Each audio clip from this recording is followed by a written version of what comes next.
ഈശോയ്ക്കും മാതാവിനും 1000 നന്ദി. എൻ്റെ പേര് ശ്രീജ. ഞാൻ ആലപ്പുഴ ജില്ലയിലെ ചാരിമൂട്ടിൽ നിന്നാണ് വരുന്നത്. 2004 മാർച്ച് 4 തീയതിയാണ് ഞാൻ ആദ്യമായി ഇവിടെ ഉടമ്പടി എടുക്കുന്നത്. അതിനുണ്ടായ സാഹചര്യം, ഞങ്ങൾക്ക് വർഷങ്ങളായിട്ട് ബിസിനസ്സായിരുന്നു. കൊറോണ വന്ന സമയത്ത് ഞങ്ങളുടെ ബിസിനസ് ആകെ തകർന്നു. കട അടച്ചിട്ടത് കൊണ്ടാണ് അങ്ങനെ സംഭവിച്ചത്. അങ്ങനെ ഞങ്ങളുടെ വണ്ടി, വീട്, വസ്തുക്കൾ എല്ലാം നഷ്ടപ്പെട്ടു. അങ്ങനെ ഹസ്ബൻഡ് ഞങ്ങളോട് പറഞ്ഞു, നിങ്ങൾ വീട്ടിലേക്ക് പൊക്കോ, മക്കളെയും കൊണ്ട്. എനിക്ക് 2 പെൺമക്കളായിരുന്നു ഉണ്ടായിരുന്നത്. ഇതെൻ്റെ മൂത്ത മകളാണ് ആര്യനന്ദ. മോൾ എറണാകുളത്ത് CAക്ക് പഠിച്ചുകൊണ്ടിരിക്കുകയാണ്. അങ്ങനെ ഞങ്ങൾ മാനസികമായി എല്ലാം തകർന്ന് സ്വന്തം വീട്ടിലേക്ക് തിരിച്ചു വന്നു. അച്ഛൻ്റെയും അമ്മയുടെ അടുത്തേക്ക് തിരിച്ചു വന്നു. അവർക്ക് ബുദ്ധിമുട്ടാകണ്ടെന്ന് കരുതി ഞങ്ങൾ അടുത്ത് തന്നെ റെൻറ്റിനൊരു വീടെടുത്ത് അവിടെ താമസിച്ച് വരികയായിരുന്നു. ഞാൻ, എൻ്റെ ഇളയ മകളും. മകൾക്ക് 12 വയസ്സായിരുന്നു പ്രായം. അങ്ങനെ മാനസികമായി ആകെ ഞാൻ തകർന്നപ്പോൾ മകൾ എന്നെ, 2 മക്കളും എന്നെ ചേർത്ത് പിടിച്ചുകൊണ്ടാണ് നടന്നിരുന്നത്. അങ്ങനെ പലതും ഞാൻ മറക്കാൻ തുടങ്ങി. അങ്ങനെ ഞാൻ പഠിച്ച സ്കൂളിൽ എൻ്റെ ഇളയ മകളെ ചേർത്തു, ട്യൂഷൻ സെൻറ്ററിലും ചേർത്തു. ഞങ്ങൾ സമാധാനമായി ജീവിച്ച് 3 മാസം ആയതേ ഉള്ളായിരുന്നു. ഇതുപോലൊരു മഴ സമയത്ത്, വെള്ളമേറി കിടക്കുന്ന സമയത്ത് മകളെ ഒരു കൂട്ടുകാരി വിളിച്ച് പുഞ്ചയിലേക്ക് കാണാൻ കൊണ്ടുപോയി. പുഞ്ചയിലേക്ക് പോയ കാര്യമൊന്നും ഞങ്ങൾ അറിഞ്ഞിരുന്നില്ല. അങ്ങനെ 2 മണിക്കൂർ കഴിഞ്ഞ് മകൾ എന്നെ വിളിച്ച് ചോദിക്കുകയാണ്, അമ്മേ യേശു എന്ത് ചെയ്യുന്നു? അപ്പം ഞാൻ പറഞ്ഞു, കൂട്ടുകാരിയുടെ കൂടെ പോയിരിക്കുകയാണ്.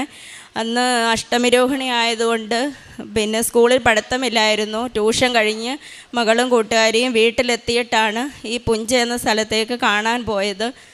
അത് വീട്ടിലാരും അറിഞ്ഞിരുന്നില്ല, അവരെ ആരും കണ്ടതുമില്ല പോയത്.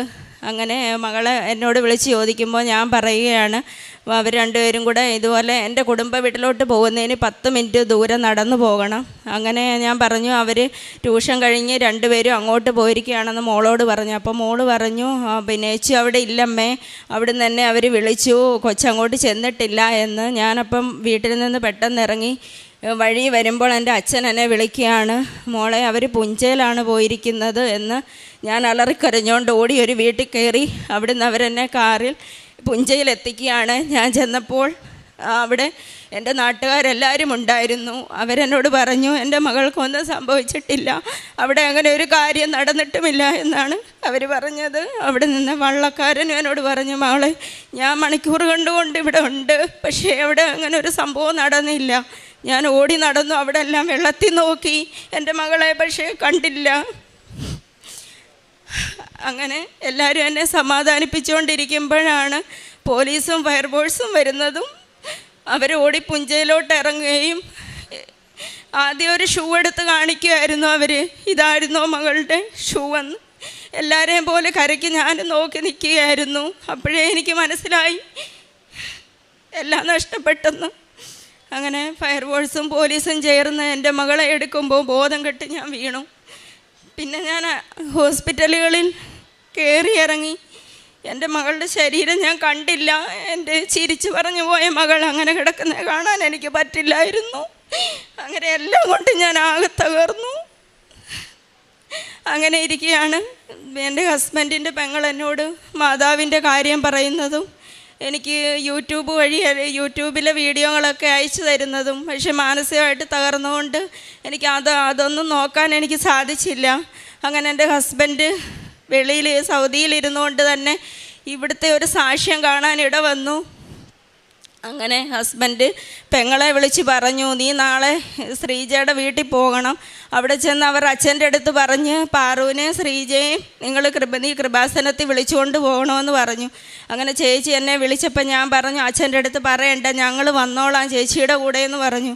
അങ്ങനെ ചേച്ചിയുടെ കൂടെ ഞങ്ങൾ പിറ്റേന്ന് ഇവിടെ വരുമ്പം തന്നെ ഇവിടെ ഇങ്ങോട്ട് ബസ് ഇറങ്ങി വരുമ്പം തന്നെ എൻ്റെ മാനസിക നില ഓക്കെ ആയി. ഞാൻ ആകെ തകർന്ന് ഒരു മുറിയിൽ കിടന്നിരുന്ന ഞാൻ ഇവിടെ വന്നപ്പോൾ ഇതെല്ലാം കണ്ടപ്പോൾ ഞാൻ ചേച്ചിയോട് അങ്ങോട്ട് പറഞ്ഞു, ചേച്ചി ഞാൻ ഉടമ്പടി എടുത്തോട്ടെ? അപ്പോൾ ചേച്ചി പറഞ്ഞു, ശ്രീജയ്ക്ക് അതിന് സാധിക്കുമോ? പിന്നെ ഇവിടെ പ്രാർത്ഥനയൊക്കെ ഉണ്ട്, അത്രയും സമയം ശ്രീജയ്ക്ക് പറ്റുമോ? ഞാനപ്പോൾ ഒരു ഇഞ്ചക്ഷൻ രാവിലെ എടുത്തിട്ടാണ് വന്നത്. പിന്നെ സിസ്റ്റർമാരെന്നോട് പറഞ്ഞു, നേരെ വീട്ടിൽ പോയി കിടക്കണമെന്നാണ് പറഞ്ഞത്. അത് വകവെക്കാതെയാണ് ഞാനിവിടെ വന്നത്. പക്ഷേ ഇവിടെ വന്നപ്പം തന്നെ എൻ്റെ മനസ്സ് ശരീരം ഓക്കെ ആയി.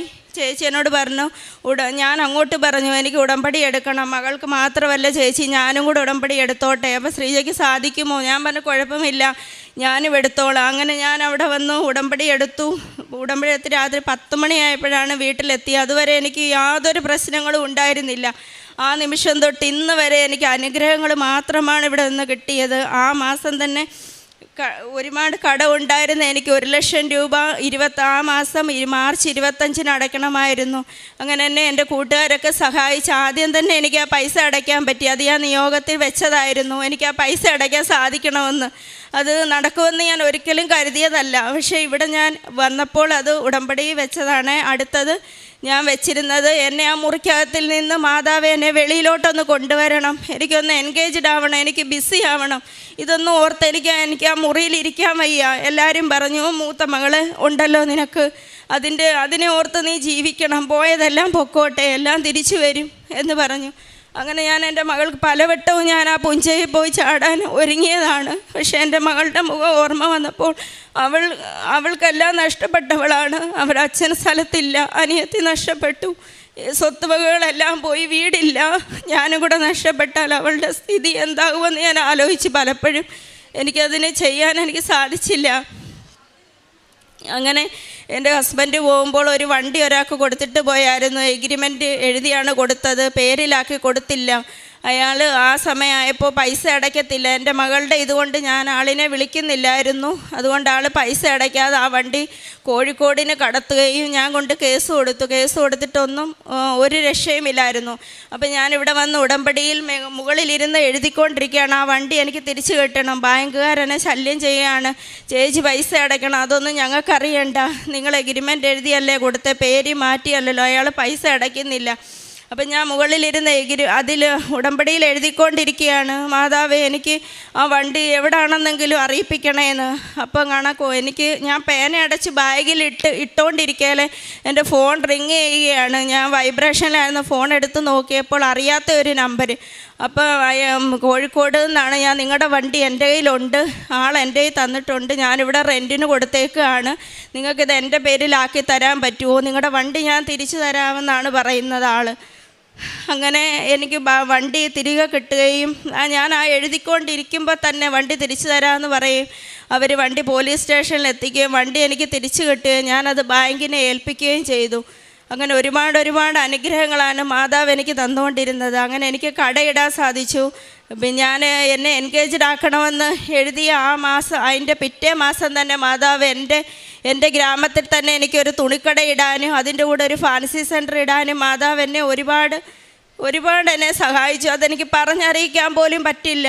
ആ നാട്ടിലുള്ള ആൾക്കാർ മൊത്തവും എൻ്റെ കടയിൽ വരും. ഞാൻ അവരോടെല്ലാം മാതാവിൻ്റെ അനുഗ്രഹത്തെക്കുറിച്ച് എന്നെ അറിയാവുന്ന എല്ലാവർക്കും അറിയാം. ഞാൻ ഇവിടെ വന്നാണ് ഞാനിങ്ങനെ ഓക്കെ ആയി, എൻ്റെ മനസ്സ് ഓക്കെ ആയതെന്ന്. എൻ്റെ സ്റ്റാറ്റസുകളും എൻ്റെ ഫോണിലെ എല്ലാം കണ്ട ഒരുപാട് ആൾക്കാരെ ഞാനിവിടെ കൊണ്ടുവന്നിട്ടുണ്ട്. എൻ്റെ മനസ്സ് ഓക്കെ ആയത് നിമിത്തം ഒരുപാട് ആൾക്കാർ ഇവിടെ വന്നിട്ടുമുണ്ട്.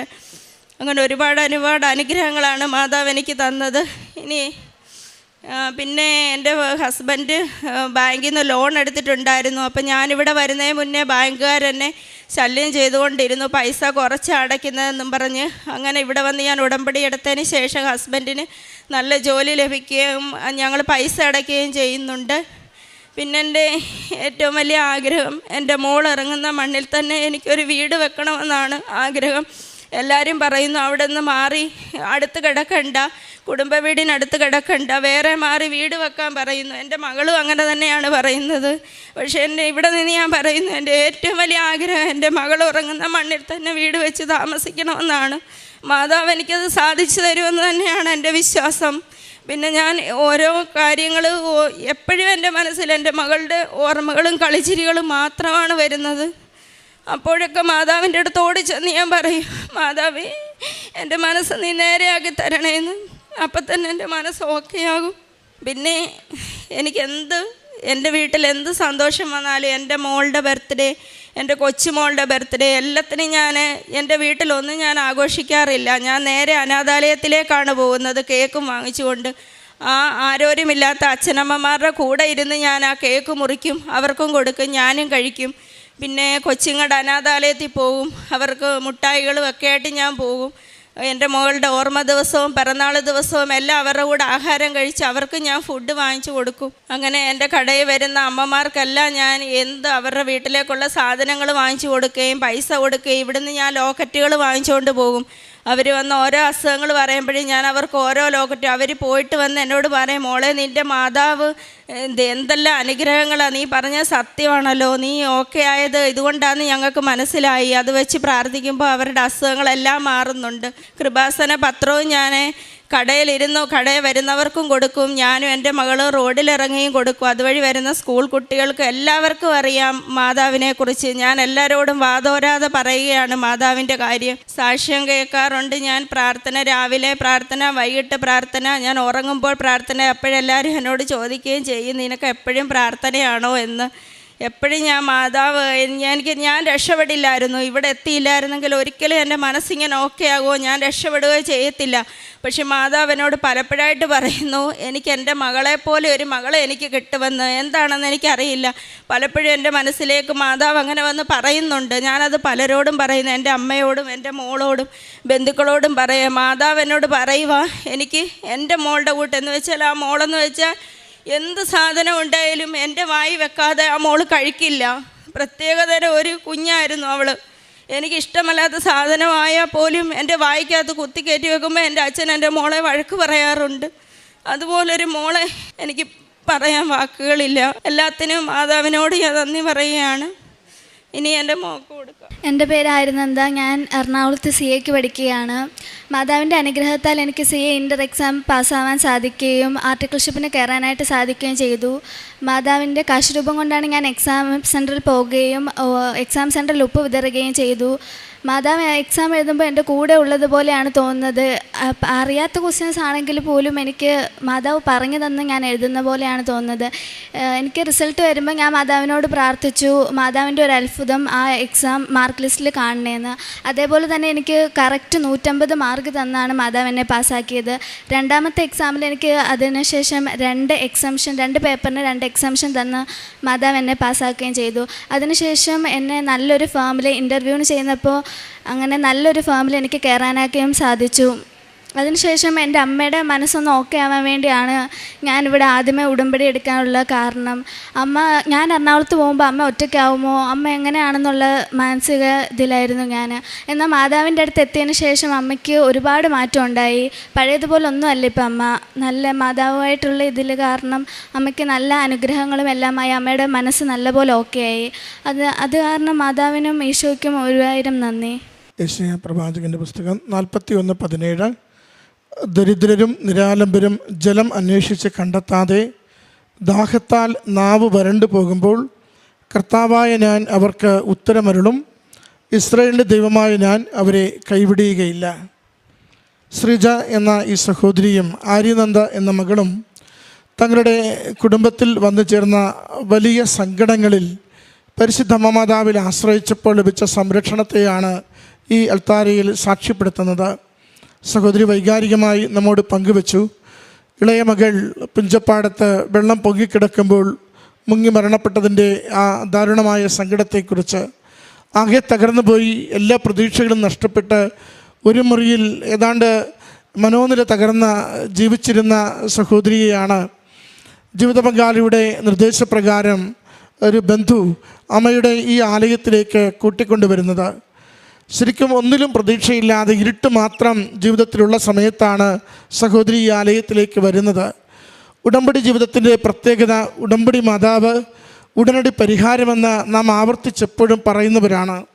ഉടമ്പടി എടുക്കുന്നോ ഉടനടി പരിഹാരത്തിൻ്റെ വഴികൾ അമ്മ മാതാവ് എപ്പോഴും തുറക്കാറുണ്ട്. മകൾ പറയുന്നുണ്ട്, ഞാൻ ബസ് കയറി ഈ ആലയത്തിൻ്റെ ഫ്രണ്ടിൽ വന്ന് ഇറങ്ങി അകത്തേക്ക് പ്രവേശിക്കുമ്പോൾ തന്നെ എൻ്റെ മനസ്സ് മുഴുവനും വളരെ റിലീസ്ഡായി, ഫ്രീ ആയി, ഭാരങ്ങളെല്ലാം പോയി, എൻ്റെ സങ്കടങ്ങളൊക്കെ മാറി. ഞാൻ വളരെ ഒരു പ്രത്യാശയോടുകൂടി ആത്മധൈര്യത്തോടു കൂടിയാണ് ഞാൻ അകത്തേക്ക് പ്രവേശിച്ചു വന്നത്. ഞാൻ അന്ന് രാവിലെ ഇഞ്ചക്ഷൻ എടുത്ത് വിശ്രമിക്കണമെന്ന് ഡോക്ടർ പറഞ്ഞു വിട്ട വ്യക്തിയാണ്. എന്നാൽ ഇതിനകത്തേക്ക് കയറി വന്നിട്ട് കൂടെയുള്ള ബന്ധുവിനോട് പറഞ്ഞത് ഞാൻ ഉടമ്പടി എടുത്തോട്ടെ എന്നാണ്.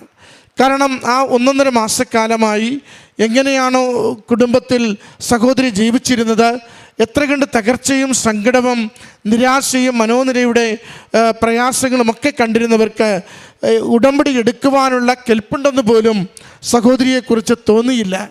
അതുകൊണ്ട് അവർ നിരുത്സാഹപ്പെടുത്തുന്നുണ്ട് ഇപ്പോൾ വേണ്ടെന്ന്. എങ്കിലും സഹോദരിക്ക് അമ്മയുടെ സന്നിധാനത്തിലേക്ക് കയറി വരുമ്പോൾ തന്നെ എത്ര കണ്ട് ആഗ്രഹത്തോട്, എത്ര കണ്ട് ശരണപ്പെട്ടുകൊണ്ട് അമ്മ മാതാവ് എനിക്കൊരു ആശ്വാസം, ഒരു പ്രത്യാശ പകരുമെന്ന പൂർണ്ണമായൊരു ബോധ്യത്തിലാണ് മകൾ ചുവട് വയ്ക്കുന്നതും ഉടമ്പടി എടുക്കുന്ന കാര്യം ഉറപ്പിക്കുന്നതും. അങ്ങനെ അന്നേ ദിവസം ഉടമ്പടി എടുത്ത് ഉടമ്പടി ക്ലാസ്സുകൾ കൂടി അത് കൂടെ വന്നവരൊക്കെ അത്ഭുതപ്പെടുന്ന വിധത്തിൽ യാതൊരു പ്രയാസവുമില്ലാതെ ആ ഓരോ കാര്യങ്ങളും ശ്രദ്ധയോടുകൂടി മകൾ പങ്കെടുത്തുകൊണ്ടിരുന്നു. നിയോഗങ്ങൾ എഴുതിക്കൊണ്ടിരിക്കുമ്പോഴാണ് അടുത്ത വിഷയമുണ്ടാവുന്നത്. നിയോഗങ്ങൾ എഴുതുമ്പോൾ സഹോദരി പറയുന്നുണ്ട്, ഞാനിത് ഞങ്ങൾക്കൊരു വരുമാനത്തിന് വേണ്ടി ആഗ്രഹിക്കുന്നുണ്ട്, ഒരു വാഹനത്തിന് വേണ്ടി ആഗ്രഹിക്കുന്നുണ്ട്. വാഹനം കൈമറിഞ്ഞു പോയി, പല ഇടങ്ങളിലേക്ക് പോയിട്ട് അത് തിരികെ കിട്ടാതെ ഏറെ പ്രയാസം അനുഭവിച്ചു. ഉടമ്പടി പേപ്പറിൽ ആ വാഹനം തിരികെ കിട്ടുന്നതിന് വേണ്ടി നിയോഗം എഴുതുമ്പോൾ എനിക്കെൻ്റെ ഫോണിൽ അപ്പോൾ തന്നെ എനിക്ക് കോള് വരുന്നു. ഞാനത് അറ്റൻഡ് ചെയ്യുമ്പോൾ വാഹനം തിരികെ തരാം, ഏറെ നാൾ പരിശ്രമിച്ചത്, ഒത്തിരി പേർ ഇടപെട്ടത്, വാഹനത്തെക്കുറിച്ച് ആലോചിക്കേണ്ട, അതിൻ്റെ ബുക്കും പേപ്പറും ഞങ്ങൾക്ക് തന്നുകൊള്ളുക, ഞങ്ങളിനി വാഹനം സ്വന്തമാക്കി കൊണ്ടു നടന്നോളാം എന്നൊക്കെ വിളിച്ചു പറഞ്ഞ അവർ തന്നെ വാഹനം വിട്ടുകൊടുക്കുവാനും കുടുംബത്തിൻ്റെ ആ വലിയൊരു പ്രതിസന്ധിയെ തരണം ചെയ്യുവാനുള്ള വഴി തുറന്നു കൊടുക്കുവാനും സഹായിച്ചതിനെ സാക്ഷ്യപ്പെടുത്തുകയാണ്. ഉടമ്പടി ജീവിതം ഉടനടി പരിഹാരമെന്ന് വീണ്ടും മകളുടെ ജീവിതത്തിലേക്ക് അമ്മ മാതാവ് ആവർത്തിച്ച് കൊടുക്കുന്നതാണ് നാം കേട്ടത്. മൂന്നാമത് മകൾ പറയുന്നുണ്ട്, എൻ്റെ ജീവിതം ആകെ തരിപ്പണമായപ്പോൾ, ഓർമ്മകൾ തന്നെ ഇങ്ങനെ കൂടിക്കൂടി വന്നപ്പോൾ ഇതിൽ നിന്ന് മോചനത്തിന് വേണ്ടി എന്നെ ഒന്ന് ബിസിയാക്കണമെന്നാണ് മാതാവിനോട് പ്രാർത്ഥിച്ചത്. ഞാൻ എഴുതിയ ആദ്യത്തെ നിയോഗം അതായിരുന്നു, എനിക്ക് എങ്ങനെയെങ്കിലും ഒന്ന് സമയം പോകുവാൻ വേണ്ടി ബിസി ആവണം, അതിന് അമ്മ മാതാവ് എനിക്കൊരു വഴി തുറന്നു തരണം. സഹോദരി പറയുന്നുണ്ട്, ഉടമ്പടി എടുത്ത് കുറച്ച് ദിവസങ്ങൾ കഴിയുമ്പോൾ തന്നെ ആദ്യം ഒരു തയ്യക്കട, പിന്നീടൊരു ഫാൻസി സ്റ്റോറ്, രണ്ടും കൂടി തുടങ്ങുവാനായിട്ട് അമ്മ മാതാവ് അനുവദിക്കുന്നു. നല്ല തിരക്കോടുകൂടെ രാവിലെ മുതൽ രാത്രി വരെ ഇപ്പോൾ അതിൻ്റെ കാര്യങ്ങളുമായി ചെയ്ത് മുന്നോട്ട് പോകുമ്പോൾ എൻ്റെ സങ്കടങ്ങൾ മാറുന്നു, എൻ്റെ ജീവിതത്തിന് പുതിയ സന്തോഷം വരുന്നു. മറ്റുള്ളവർക്ക് നന്മ ചെയ്യുവാൻ വേണ്ടി എപ്പോഴും എന്നെ തീഷ്ണതയോടുകൂടി അമ്മ മാതാവ് കൂടെ കൊണ്ട് നടക്കുന്നു. ഉണരുന്നത് മുതൽ ഉറങ്ങുന്നത് വരെയും അമ്മയോട് പ്രാർത്ഥിച്ച് സാക്ഷ്യങ്ങൾ കേട്ട് അച്ഛൻ്റെ ധ്യാനത്തിൽ പങ്കുചേർന്നുകൊണ്ട് എൻ്റെ നഷ്ടപ്പെട്ട ആത്മധൈര്യത്തെ വീണ്ടെടുക്കുവാനായി എൻ്റെ അമ്മ മാതാവിൻ്റെ കൂടെ നിന്ന് സഹായിക്കുന്നു. പ്രിയമുള്ളവരെ, ഈ അമ്മയുടെ എത്ര കണ്ട് വലിയ തകർച്ചയിൽ നിന്നാണ് അമ്മ മാതാവ് കരം പിടിച്ച് കയറ്റി ഇന്ന് ഈ എൽത്താരയിൽ അമ്മയുടെ പ്രത്യക്ഷീകരണത്തിന് സാക്ഷിയായി തൻ്റെ ജീവിതത്തെ പങ്കുവയ്ക്കുവാൻ സഹായിച്ചതെന്ന് നമ്മൾ മനസ്സിലാക്കുകയാണ്. അമ്മയുടെ അരികിൽ ജീവിതം എത്ര കണ്ട് തകർന്നതാവട്ടെ, എത്ര വലിയ ഭാരങ്ങളാവട്ടെ, നഷ്ടങ്ങളും രോഗങ്ങളുമാവട്ടെ, നമുക്ക് ആഗ്രഹത്തോടെ അമ്മയുടെ കരങ്ങളിലേക്ക് കൊടുത്തുകൊണ്ട് പ്രാർത്ഥിക്കുവാൻ നമ്മൾ വിശ്വാസമുള്ളവരും ഉടമ്പടിയിൽ നമ്മൾ വിശ്വസ്തതയുള്ളവരുമാണെങ്കിൽ അമ്മ മാതാവ് കരം പിടിച്ച് നടത്തും, സങ്കടങ്ങളെ അകറ്റും, കണ്ണീരൊപ്പം കരുതലോടുകൂടി ജീവിതം മുന്നോട്ട് നയിക്കുവാൻ നമുക്ക് ആത്മശക്തി നൽകിക്കൊണ്ടിരിക്കും. മകൾ സൂചിപ്പിച്ചു, അവൾ CA പഠിക്കുന്നു. ഓരോ പരീക്ഷയ്ക്ക് പോകുമ്പോഴും ഉടമ്പടി കാശുരൂപം കയ്യിൽ പിടിച്ച് ഉടമ്പടി ഉപ്പ് ആ പരീക്ഷ എഴുതുന്ന ഇടങ്ങളിൽ വിതറിക്കൊണ്ട് അമ്മയോട് പ്രാർത്ഥിച്ച് അമ്മ എന്നെ സഹായിക്കണമെന്ന് ആഗ്രഹിച്ച് പറഞ്ഞുകൊണ്ടാണ് ഓരോ പരീക്ഷയ്ക്കും പോവുക. എനിക്കറിയാത്തത് പോലും എൻ്റെ ചെവിയിൽ അമ്മ പറയുന്നത് കേട്ടുകൊണ്ടാണ് ഞാൻ എഴുതിക്കൊണ്ടിരുന്നത്. ഒരിക്കൽ പോലും പരാജയപ്പെടാതെ ഇന്റർ പൂർത്തിയാക്കുവാനും നല്ലൊരു കമ്പനിയിൽ ഇൻറ്റേൺഷിപ്പ് എടുക്കുവാനും മകൾക്ക് ലഭിച്ച അനുഗ്രഹത്തെയും അവസരത്തെയുമാണ് സന്തോഷത്തോടെ സാക്ഷ്യപ്പെടുത്തുക. കണ്ണീരിൽ കുതിർന്നൊരു ജീവിതത്തെ അമ്മ മാതാവ് എത്ര കണ്ട് കരതാരിലെടുത്ത് കരുതലും ആശ്വാസവും കൊടുത്ത് പുതിയ സന്തോഷവും പ്രതീക്ഷയും നൽകിയെന്ന് ഈ മക്കൾ ഈ സാക്ഷ്യത്തിലൂടെ വെളിപ്പെടുത്തുന്നു. ഈ കുടുംബത്തിന് ലഭിച്ച ഈ നന്മകൾക്കും അനുഗ്രഹങ്ങൾക്കും സമാശ്വാസത്തിനും പ്രത്യാശയ്ക്കും അമ്മ മാതാവിനും തിരുക്കുമാരനും നന്ദി പറഞ്ഞുകൊണ്ട് കരങ്ങളടിച്ച് ഈ സാക്ഷ്യം സമർപ്പിക്കാം. അത്യപൂർവ ദൈവാനുഭവങ്ങൾ ഇനി നിങ്ങൾക്കും സ്വന്തം. ഈ യൂട്യൂബ് ചാനൽ ഇതുവരെ സബ്സ്ക്രൈബ് ചെയ്തിട്ടില്ലെങ്കിൽ ഇപ്പോൾ തന്നെ സബ്സ്ക്രൈബ് ചെയ്യുക. ഈ വീഡിയോ ഇപ്പോൾ തന്നെ നിങ്ങളുടെ സുഹൃത്തുക്കൾക്ക് ഷെയർ ചെയ്തുകൊണ്ട് കർത്താവിൻ്റെ പ്രേക്ഷിതരാകുക.